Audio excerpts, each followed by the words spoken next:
young woman was thrown from the 4th floor of a balcony. Her final moments were caught on CCTV. Let's delve into the story of Tatiane Spitzner. CCTV footage of the incident. A car pulls up outside the Golden Gate building in downtown Guarapuava. Tatiane is sitting in the passenger seat, and as you can see, she's slapped across the face and appears to have her hair pulled in a sickening attack by the male driver. The car speeds off and enters the underground car park where the attack continues. He stops the car, gets out, walks around to the passenger door, and pulls Tatiane from the car, pushing her up against it.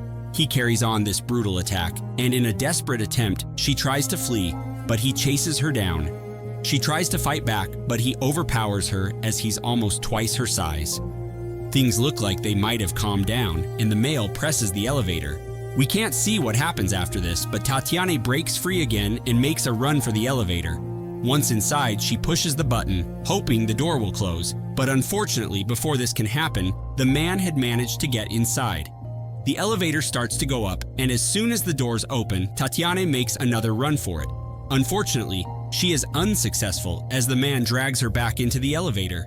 You can almost see a sinister look on his face as he looks at himself in the mirror while grabbing hold of her. In this hard-to-watch footage, it shows Tatiane fighting from his grip, but he swings her around. At one stage, he smashes her head against the side of the elevator, and she falls to the floor. The door opens and the male drags Tatiane out of the lift, and this will be the last time she's seen alive. Before I get into what happens next, you should know the male in this footage is Luis Felipe Manveiler, Tatiane's husband. 29-year-old Tatiane was a successful lawyer and a much-loved popular girl. She had plenty of friends and family and was smart and educated. She met Luis in 2013, and they soon developed romantic feelings for each other. They got engaged on November 15th, and a month later, they got married. Luis was known to keep himself to himself and wasn't known by many people. He was heavily into fitness and spent a lot of his time at the gym.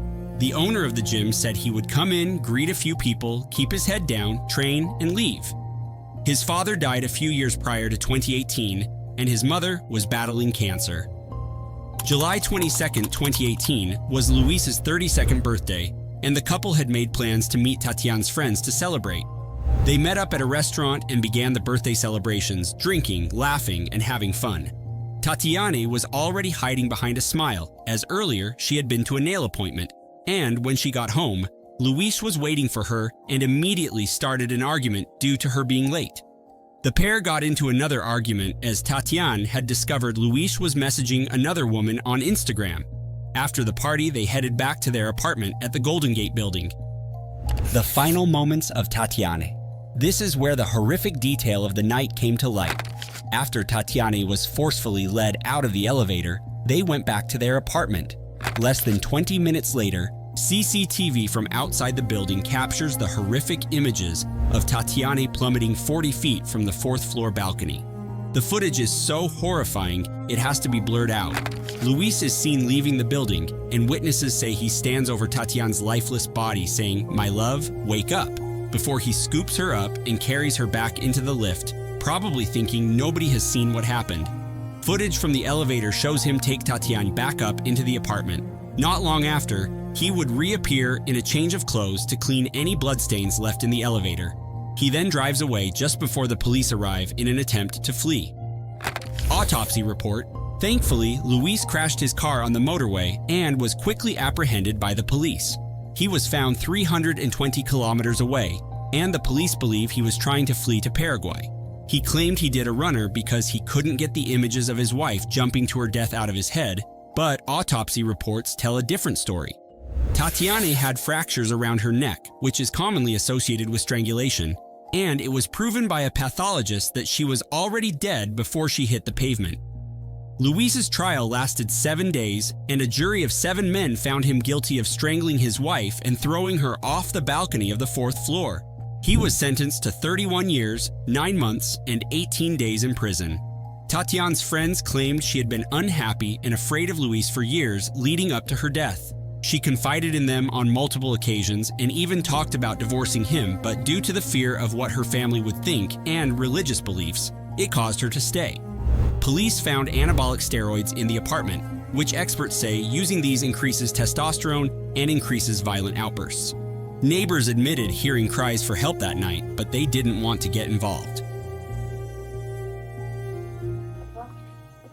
Antes de começar a responder objetivamente essas perguntas, eu gostaria de afirmar, em alto e bom tom, né, que eu sou inocente.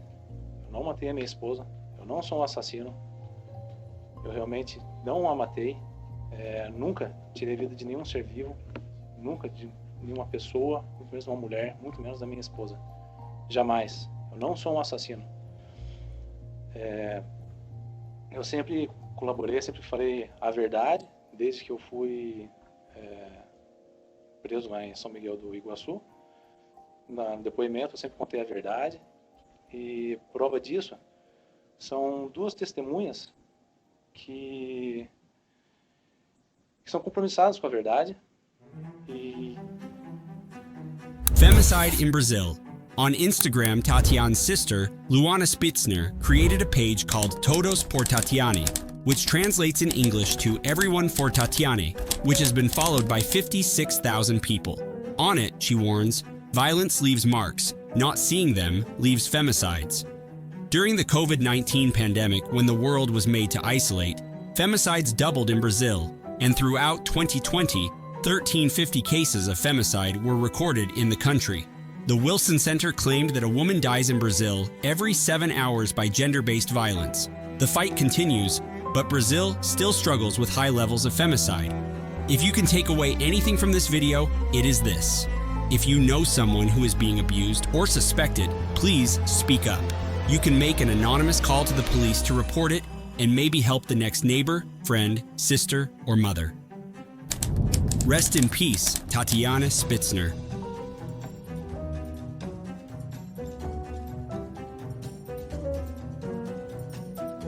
Eu a amo, eu ainda amo.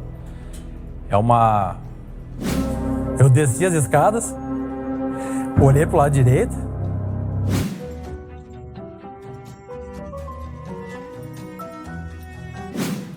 Daí eu vi que ela estava morta.